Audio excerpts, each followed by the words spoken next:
Friends, मैं आपका स्वागत करता हूं अपने चैनल जीएस विद दीपेंद्र। आज आपके लिए मैं लाया हूं मॉक टेस्ट 2, जिसमें एंशिएंट हिस्ट्री के लिए आपकी तैयारी बहुत ही बेहतर तरीके से की जा सकती है। तो आइए देर नहीं करते हैं और शुरू करते हैं अपने मॉक टेस्ट 2 को। क्वेश्चन नंबर 1, प्राचीन काल के अभिलेखों से संबंधित निम्न कथनों पर विचार करें। भारत से बाहर सर्वाधिक प्राचीनतम अभिलेख एशिया माइनर के बोंगजकोई नामक स्थान से लगभग 1400 ईसा पूर्व के मिले हैं। नंबर 2, बोंगजकोई अभिलेख पर इंद्र, मित्र, अग्नि और नासत्य वैदिक देवताओं के नाम मिलते हैं। नंबर 3, ईरान से प्राप्त नक्श-ए-रुस्तम अभिलेख से प्राचीन भारत के पश्चिम एशिया से संबंधों की जानकारी मिलती है। इन प्रश्नों में आपको ध्यानपूर्वक बातों को समझ करके अपने आंसर को देना है। इन क्वेश्चंस के सबसे जो महत्वपूर्ण लाइन होती है वो आपको इन ऑप्शन से दी जाने वाली जो पहली लाइन होती है, जिसको कहते हैं उपरोक्त में से कौन से कथन सही हैं। यहां पर बच्चों हमेशा सही हैं या गलत हैं इस तरीके के वाक्य में ये शब्द दे दिए जाते हैं, पर बच्चे इनको इग्नोर करके उनके माइंड में यही रहता है कि ये सही हैं ही होगा, और इसलिए उत्तर को वो सही के अकॉर्डिंगली राइट कर देते हैं या ऑप्शन को टिक कर देते हैं, जिसकी वजह से उनके आंसर रॉन्ग हो जाते हैं। इसलिए इस फैक्टर को देखना आपके लिए बहुत ही जरूरी है। आइए चलते हैं प्रश्न की तरफ। प्रश्न में सबसे पहले जो बात कही गई है उसमें कहा गया है कि भारत से बाहर सर्वाधिक प्राचीनतम अभिलेख एशिया माइनर के बोंगजकोई नामक स्थान से लगभग 14 ईसा पूर्व से मिले हैं। आपने अगर भारत के ऐतिहासिक स्रोत के बारे में रीड किया है तो आप ये बता पाएंगे कि भारत के जो ऐतिहासिक स्रोत हैं या अभिलेख हैं वो सर्वाधिक प्राचीनतम है और ये लगभग 1400 ईसा पूर्व के पुराने भी हैं। तो 1400 ईसा पूर्व में मिले थे और कहां मिले थे? बोंगजकोई नामक स्थान पर मिले थे। तो बच्चों ये बात बिल्कुल ठीक है जो आपके ऐतिहासिक स्रोत में मिलती है। नंबर 2 कह रहे हैं कि बोंगजकोई अभिलेख पर इंद्र, मित्र, अग्नि और नासत्य वैदिक देवताओं के नाम मिलते हैं। बात तो बिल्कुल ठीक है कि बोंगजकोई नामक स्थान पर इंद्र, मित्र, वरुण, नासत्य कुमारों के नाम मिलते हैं। ये अश्वनी कुमार के नाम से भी जाने जाते हैं। लेकिन ध्यान दीजिए, इसमें एक बार यूपीएससी के एग्जाम्स में जो ये क्वेश्चन पूछा गया उसमें बहुत ही चोरी चुपके से एक बात डाल दी गई जो बच्चों को नहीं समझ में आई। वो क्या थी? यहां पर बोंगजकोई तो लिखा गया, लेकिन यहां क्या लिखा गया? अभिलेख। लेकिन बोंगजकोई एक जगह का नाम है, कोई अभिलेख नहीं है, इसलिए ये आपकी बात रॉन्ग हो जाती है। और अगर यहां पर ये होता कि बोंगजकोई नामक स्थान पर इंद्र, मित्र, अग्नि और नासत्य वैदिक देवताओं के नाम मिलते हैं तो ये आपका ऑप्शन सही हो जाता। चूंकि यहां पर अभिलेख बोल दिया गया है इसलिए नंबर 2 आपका ऑप्शन रॉन्ग हो जाएगा। तो नंबर 3 देखते हैं। नंबर 3 है ईरान से प्राप्त नक्श-ए-रुस्तम अभिलेख से प्राचीन भारत के पश्चिम एशिया के से संबंधों की जानकारी मिलती है। तो स्टूडेंट ये बात भी सही है, इसलिए आपके ऑप्शन सही हो जाएंगे 1 और 3।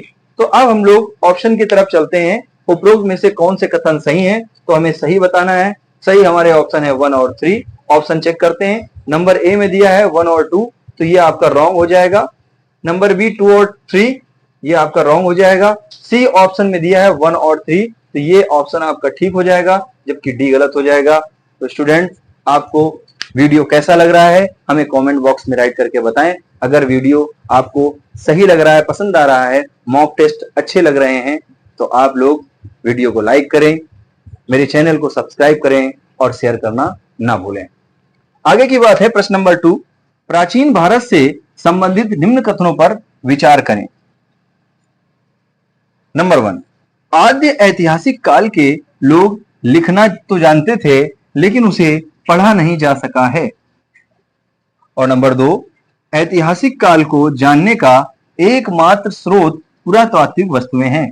एक बात बताइए, जब ऐतिहासिक स्रोतों के बारे में बात आती है, मानव के जीवन के बारे में बात आती है, तो मानव के जीवन को हम पाषाण काल में विभक्त करते हैं और पाषाण काल में विभक्त करने से पहले हम इतिहास को 3 पार्ट में डिवाइड करते हैं और पहला जो पार्ट है जिसको प्रोटो हिस्टोरिक पीरियड कहते हैं और एक प्री हिस्टोरिक पीरियड होता है और थर्ड जो है हिस्टोरिकल पीरियड होता है। तो प्री हिस्टोरिक पीरियड जिसमें ये बताया गया कि जो अभिलेख हैं ना तो इनको पढ़ा जा सकता था और उस समय का मानव लिखना तो जानता ही नहीं था, तो इसलिए जो इतिहासकार थे उनको अभिलेखों पर ही अपने वक्तव्यों को प्रस्तुत करना पड़ा और इतिहास उसी से समझ में आता है। इसके बाद का जो अभिलेख है इसके बाद का जो इतिहास है जिसको प्रोटो हिस्टोरिक पीरियड कहते हैं, मींस आद्य ऐतिहासिक काल, उस इतिहास से हमको ये समझ में आता है कि उस समय का जो मानव रहा वो मानव लिखना सीख गया था पर उसको पढ़ना नहीं आता था। तो ये बात पहली अगर हम देखें तो इसमें ये कहा गया कि आद्य ऐतिहासिक काल के लोग जो थे वो लिखना जानते थे लेकिन उसे पढ़ा नहीं जा सका। तो ये बात बिल्कुल राइट है, तो इसलिए हमारा पहला ऑप्शन ठीक हो जाता है। नंबर 2 बात आती है कि ऐतिहासिक काल के लोगों को जानने का एकमात्र स्रोत पुरातात्विक वस्तुएं हैं। तो आपको मैंने जब ऐतिहासिक स्रोत के बारे में पढ़ाया था तो ऐतिहासिक स्रोत में इतिहासकारों के लिए बहुत ही आसान रहा किसी भी चीज को एनालाइज करने में, विश्लेषण करने में, क्योंकि उनके पास अभिलेख पहले से थे। कुछ ऐसे भी अभिलेख आ गए थे जिनको उन्होंने पढ़ लिया था और कुछ ऐसी चीजें थी जो वस्तुएं मतलब बाहरी विवरण से चीजों के बारे में पता चला। जैसे कि क्वेश्चन नंबर 1 में हम बोंगज कोई नामक के स्थान के बारे में बताते हैं। अगर हम ईरान के एक बुक के बारे में, अभिलेख के बारे में बात करते हैं जिसका नाम है क्या है, नक्शे रुस्तम। नक्शे रुस्तम से हमें पश्चिम एशिया के संबंधों के बारे में जानकारी मिलती है। तो कहने का मतलब यह है कि इतिहासकारों को काफी चीजें, अभिलेख भी थे, बाहरी विवरण भी मिला था और कुछ ऐसी चीजें थी, ऐसे अभिलेख थे जिनको उन्होंने पढ़ा भी था। तो 3 चीजें थी। लेकिन यहां पर अगर बात करें तो यहां क्या कहा जा रहा है कि इतिहास काल, ऐतिहासिक काल को जानने का एकमात्र स्रोत पुरातात्विक वस्तुएं थी। ये बात आपकी ठीक नहीं है और आपका ऑप्शन हो जाएगा केवल सही 1। तो इसलिए अब हम लोग चलते हैं, पहले उस लाइन को रीड करते हैं। क्या लिखा है, उपरोक्त कथनों में से कौन से या कौन सा सही है। तो आपका ऑप्शन है ए में केवल एक, तो आपका ये ऑप्शन सही हो जाएगा और बाकी के ऑप्शंस रॉन्ग हो जाएंगे। तो केवल एक ही इसका आंसर है, राइट। मॉक टेस्ट का सबसे बड़ा फायदा ये होता है कि जितना आप मॉक टेस्ट देते जाएंगे आपकी तैयारी उतनी ही पक्की होती जाएगी। तो इसलिए हमें अब कच्ची दीवारों से काम नहीं चलाना है, पक्की मजबूत दीवारों से काम चलाना है। बात समझ में आ रही है? कच्ची दीवारें मतलब आप उसको रट्टाफिकेशन कर रहे हो, है ना, और आगे का याद हो रहा है, पीछे का भूलते जा रहे हैं। तो ये इसको सही तरीके की अगर पढ़ाई, इसको सही तरीके की पढ़ाई कहें तो ये सही तरीके की पढ़ाई नहीं है। आपने 1 वीक में जो भी पढ़ा उसको संडे में आप एक बार दोहरा लीजिए और वो दोहराने का मतलब है आप उसका टेस्ट दे दीजिए। यही सही तरीका है अपने आप की जो पढ़ाई को मजबूत करने का, यानी पक्की दीवारों जैसी मजबूत पढ़ाई। तो प्रश्न नंबर 3 की तरफ चलते हैं और समझते हैं प्रश्न नंबर 3 में क्या दिया गया है। निम्नलिखित में से कौन सा कथन असत्य है। स्टूडेंट्स, बहुत ही इंपॉर्टेंट बात है, कौन सा कथन असत्य है। इसका मतलब यह है कि इसमें कुछ सत्य भी हो सकते हैं या हो सकता हो इसमें से कुछ असत्य होंगे और कुछ सत्य होंगे। हालांकि इसमें कोई ऑप्शन दिया नहीं है तो इसका मतलब है कि इसमें एक ही ऐसा ऑप्शन होगा जो असत्य होंगे और 3 ऑप्शंस जो होंगे आपके वो आपके ट्रू होंगे, सत्य होंगे। तो आइए समझते हैं। सबसे पहली बात क्या कही गई है, ए नंबर में अभिलेखों का अध्ययन पुरालेख शास्त्र कहलाता है। ये बात बिल्कुल सही है कि अभिलेखों का जो अध्ययन है उसको पुरालेख शास्त्र के अंतर्गत आता है, तो उसको पुरालेख शास्त्र कहते हैं। तो ये आपका ठीक है, मीन सत्य है ये। नंबर बी, पुराने दस्तावेजों की प्राचीन लिपि का अध्ययन पुरा लिपि शास्त्र कहलाता है। ये बात भी बिल्कुल स्टूडेंट ठीक है कि पुराने जो दस्तावेज हैं उनका अध्ययन पुरा लिपि शास्त्र कहलाता है। ठीक है, ये जो बातें आ रही हैं क्वेश्चंस में, बहुत सारी ऐसी बातें हैं जिससे हमारी तैयारी बहुत ही बेहतर तरीके से होती है। तो कुछ पॉइंट्स ऐसे होते हैं जो आपने अभी तक रीड ही नहीं किए, उनके आप नोट्स बना सकते हैं। नोट्स बना लीजिए ताकि आगे वो काम आएंगे। वो जो नोट्स आप बना रहे हैं, जैसे कि आपने सारी चीजें राइट कर रखी है, नोट्स मतलब टॉपिक वाइज नोट कर रखा है आपने, है ना, बहुत सारे कुछ क्वेश्चन वाइज होता है। तो अब जब मॉक टेस्ट आप कर रहे हो तो मॉक टेस्ट करते करते एक रजिस्टर भी साथ में रखिए, और वीडियो जब आप देख रहे हैं तो उस समय उसको पॉज कर लीजिए और उसको राइट कर लीजिए। तरीका सबसे अच्छा यही है। क्लियर? अब आगे बढ़ते हैं। आगे दिया गया है नंबर सी, भारत में पाए गए अभिलेखों की भाषा केवल प्राकृत और संस्कृत है। और नंबर डी, सबसे पुराने अभिलेख हड़प्पा सभ्यता की मुहरों पर मिलते हैं। अब अगर सी और डी पर ध्यान दें तो जो हमारा सी है उसमें क्या कहा गया है, भारत में पाए गए अभिलेखों की भाषा केवल प्राकृत और संस्कृत है। तो ये बात बिल्कुल गलत है। प्राकृत और संस्कृत नहीं, अन्य और भी कई सारी भाषाएं आपको मिलती हैं जिसमें आपकी, तो इसलिए केवल अगर जब आ जाएगा, अगर यहां ये हो सकता था, अगर ये होता कि भारत में पाए गए अभिलेखों की भाषा प्राकृत और संस्कृत है तो ये सही हो जाता, लेकिन केवल अगर आ गया तो ये बात हमारी गलत हो जाती है, केवल नहीं।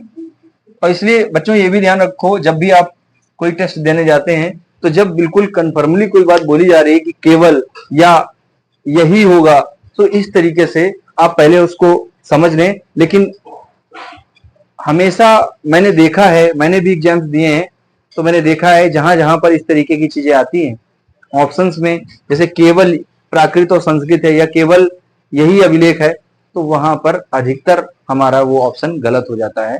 इसलिए इन बातों पर बहुत ही विशेषता ध्यान दीजिए। केवल ये नहीं कि बस देखा और आंसर टिक कर दिया।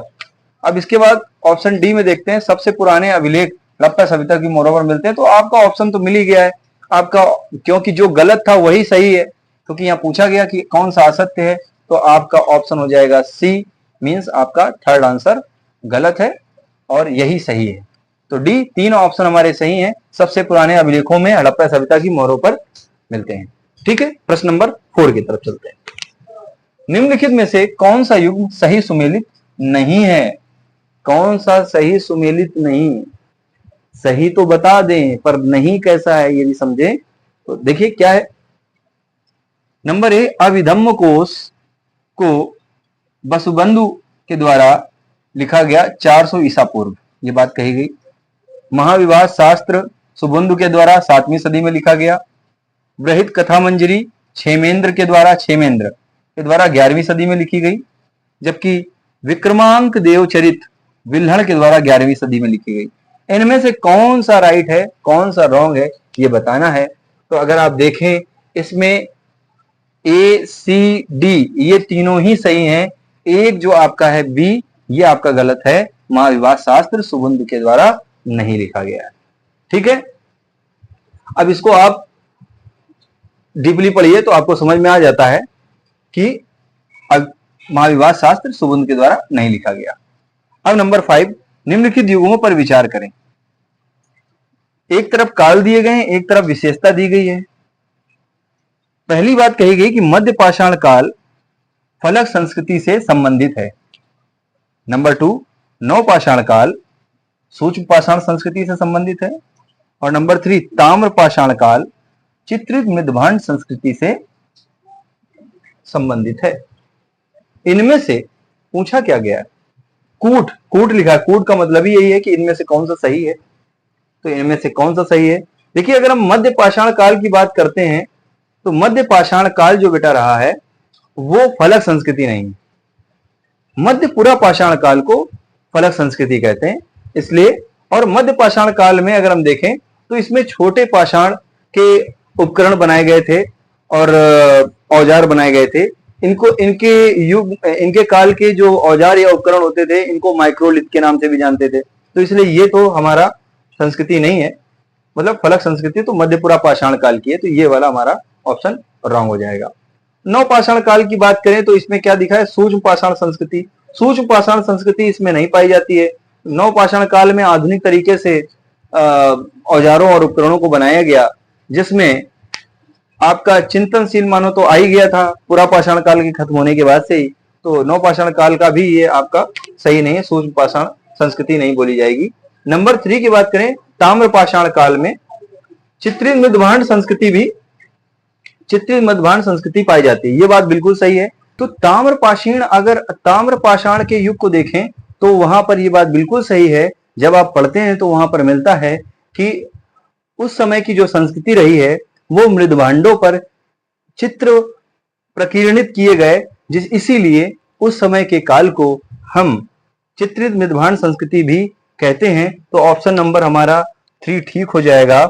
और इस तरीके से अगर देखें तो केवल 1 और 2, ऑप्शन नंबर ए गलत हो जाएगा, बी ऑप्शन हमारा राइट है, सी रॉन्ग है और डी रॉन्ग है। तो प्रश्न नंबर 6 में देखें तो प्रागैतिहासिक स्थलों से संबंधित निम्न कथनों पर विचार करें। नंबर 1, मेहरगढ़ से प्राचीनतम स्थायी जीवन के प्रमाण मिले हैं। नंबर 2, राख का टीला पिकली हल से प्राप्त हुआ है। और नंबर 3, आदमगढ़ से पशुपालन का प्राचीनतम साक्ष्य मिला है। जब आप प्राचीन इतिहास को पढ़ रहे होते हैं तो पढ़ते पढ़ते हमें मेहरगढ़ की बात याद आती है। मेहरगढ़ की अगर बात करें, जो कि पाकिस्तान में पड़ता है, मेहरगढ़ कहां पड़ता है, पाकिस्तान में पड़ता है। और अगर आप सुलेमान किरथर पहाड़ियों का नाम भी अगर आपने सुना होगा तो वहां से खेती में, इससे पहले ही मैंने एक वीडियो बनाया था, उसमें मैंने इसका जिक्र किया था। तो आप इतिहास का, प्रागैतिहासिक काल का पूरा विवरण, विस्तृत विवरण मैंने आपको उस वीडियो में दिया है। उसका लिंक मैं इस वीडियो के डिस्क्रिप्शन बॉक्स पे प्रोवाइड करा दूंगा, आप वहां से कनेक्ट हो जाएंगे। अभी हालांकि आगे पढ़ते हैं कि मेहरगढ़ से प्राचीनतम स्थायी जीवन के प्रमाण मिले हैं।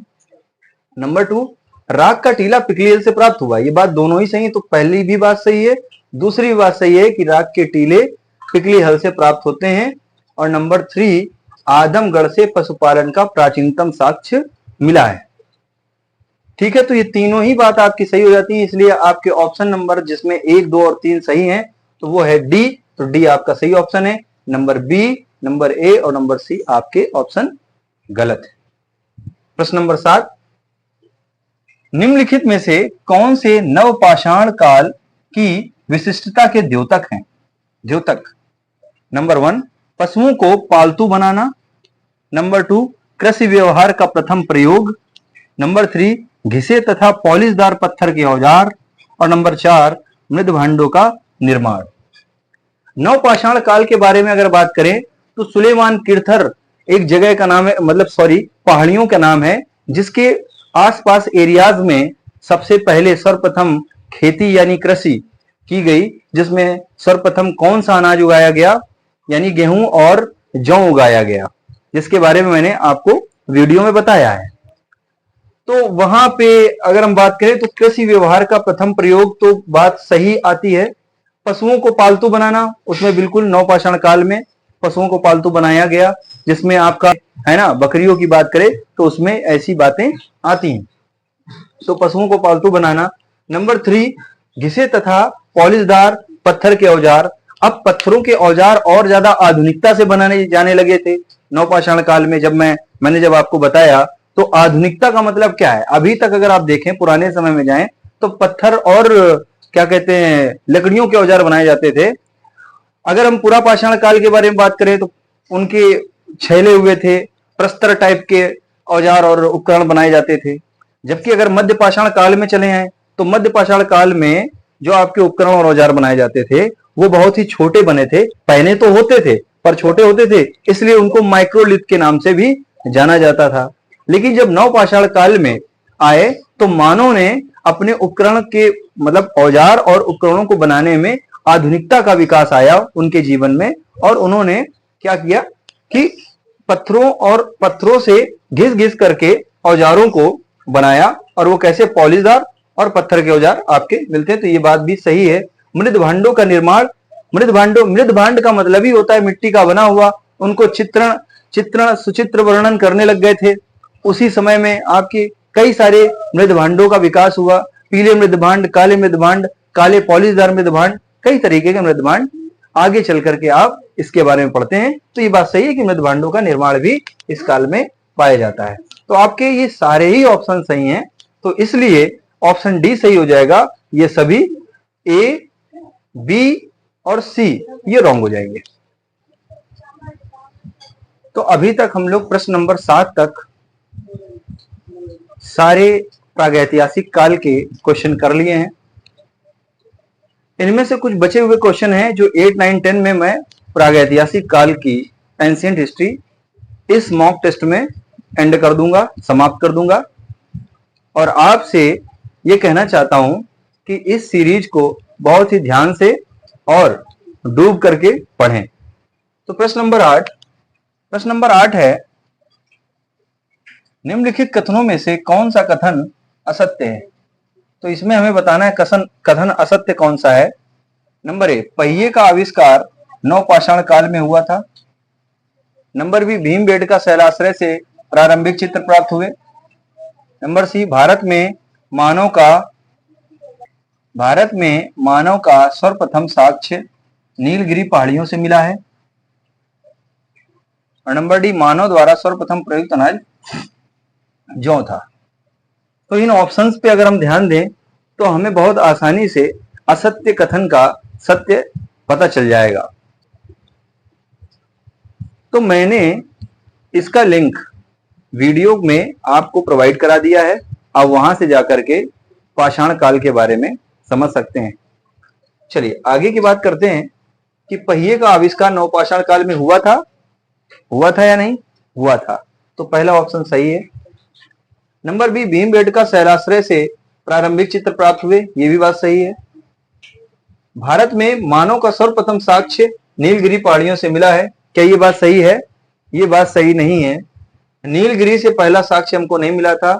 हमें मध्य प्रदेश के हथनौरा जिले से मानव का सर्वप्रथम साक्ष्य मिला था। यानी भारतीय मानव का सर्वप्रथम साक्ष्य कहां से मिला था? मध्य प्रदेश के हथनौरा जिले से प्राप्त हुआ था। तो ये बात हमारी गलत हो जाएगी। तो ऑप्शन नंबर सी सही है, जबकि मानव द्वारा सर्वप्रथम प्रयुक्त अनाज जौ था, ये बात बिल्कुल सही है। तो इसलिए ऑप्शन हमारा सी सही होगा, क्योंकि पूछा गया था असत्य कथन और असत्य कथन है सी। प्रश्न नंबर 9, प्रागैतिहासिक संस्कृति से संबंधित निम्न कथनों पर विचार करें। नंबर ए, उत्तर पश्चिम के सुलेमान एवं किरथर पहाड़ी क्षेत्र में बोलन दर्रे के पास मेहरगढ़, बहुत इंपॉर्टेंट ये जगह का नाम है, में स्त्री पुरुषों ने सबसे पहले जौ, गेहूं उगाना और भेड़ बकरी पालना सीखा था। ये कब की बात है? ये बात आपकी नवपाषाण काल के समय की है। और नवपाषाण काल में ये बताया गया था कि भारत के उत्तर पश्चिम में, अगर हम छोटा सा मैप बनाने का प्रयास करें तो ये अगर हम मान के चलें, ये वाला हिस्सा आपका अगर देखें तो ये जो है आपका पाकिस्तान जिसको कहते हैं, और इसी जगह पर, पाकिस्तान को मैं इरेज कर दे रहा हूं, समझा रहा हूं, इसी जगह पर मेहरगढ़ मिलता है आपको। क्या मिलता है? मेहरगढ़ दिख रहा है स्टूडेंट्स? मेहरगढ़ पाकिस्तान क्षेत्र में पड़ता है। और इसी मेहरगढ़ में आपकी सुलेमान और किरथर पहाड़ियां पड़ती हैं, जो भारत के उत्तर पश्चिम में बिलोंग करता है बेटा। इसलिए ये उत्तर पश्चिम वाली बात भी सही है। और सुलेमान एवं किरथर पहाड़ियों क्षेत्र में बोलन दर्रे के पास मेहरगढ़ में स्त्री पुरुषों ने सबसे पहले जौ और गेहूं उगाना सीखा था, और पशुपालन में भेड़ और बकरी का पशुपालन किया था। तो ये बात सही है। नंबर बी, मध्य पाषाण काल के चौपानी मांडो से मृदभांड का प्राचीनतम साक्ष्य प्राप्त होता है। तो ये बात जो है बिल्कुल गलत है। मध्य पाषाण काल में चौपानी मांडो से मृदभांड का प्राचीनतम साक्ष्य प्राप्त नहीं होता है, ये बात गलत है। मृदभांड के साक्ष्य मिले थे, ये बात सही है, पर चौपानी मांडो से मृदभांड के साक्ष्य नहीं पाए जाते हैं। नंबर सी, नवपाषाण काल में स्थायी निवास का प्रारंभिक साक्ष्य सरायनार तथा महदाहों से स्तंभ गर्त के रूप में मिलता है। तो ये बात सही है कि नवपाषाण काल में स्थायी निवास का प्रारंभिक साक्ष्य सरायनाहर और मैदाहा से स्तंभगर्त के रूप में मिलता है। तो हमारे ऑप्शन सही हो जाएंगे।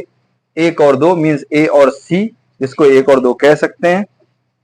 1 और 2 ऑप्शन जो है, सॉरी 1 और 2 नहीं, 1 और 3, क्योंकि ऑप्शन नंबर बी तो गलत है। 1 और 3, तो ए तो मेरा गलत हो गया क्योंकि 1 और 2 बोल रहा है। बी में 2 और 3 है, ये भी गलत हो जाएगा। सी ऑप्शन हमारा सही हो जाएगा, 1 और 3, और 1, 2 और 3 ये भी गलत हो जाएगा। तो इस तरीके से प्रश्न नंबर 9 तक मैंने आपको बता दिया। प्रश्न नंबर 10, सिंधु घाटी सभ्यता के संबंध में निम्न कथनों पर विचार कीजिए। तो नंबर 1 है, सिंचाई नियमित एवं अनियमित दोनों प्रकार के स्रोतों पर निर्भर थी। नंबर 2, सिंधु घाटी सभ्यता के लोगों के खान पान की आदतें प्राक हड़प्पाई ग्रामीण संस्कृतियों से मिलती जुलती हैं। नंबर 3, पशुओं को पालने की प्रथा काफी प्रचलित थी। तो बेटा इसमें आपका 2 और 3 रॉन्ग हो जाएंगे, क्योंकि सिंचाई नियमित एवं अनियमित दोनों प्रकार के स्रोतों पर निर्भर थी और इनका जो ग्रामीण संस्कृतियां थी वो मिलती जुलती हैं। किस प्रकार से, सिंधु घाटी सभ्यता के लोगों के खान पान की आदतों से, तो वो बात गलत है। पशुओं को पालने की प्रथा काफी प्रचलित थी, ये बात भी गलत है। इस तरीके से हमारे मॉक टेस्ट 2 की एंडिंग हो जाती है। आपका प्रागैतिहासिक काल मैंने बहुत अच्छे से एक्सप्लेन किया है और मैं आशा करता हूं आपने वीडियो को पॉज कर करके रजिस्टर में उसको नोट भी किया होगा और आपकी ये सीरीज तैयार हो गई होगी। मॉक टेस्ट 1 मैंने पॉलिटी के लिए बनाया था, मॉक टेस्ट 2 मैंने हिस्ट्री के लिए बनाया है। आगे आने वाले सब्जेक्ट्स में हमारा ज्योग्राफी रहेगा, उसका भी जल्द से जल्द वीडियो मैं आपको साझा करूंगा। आज के लिए यहीं तक।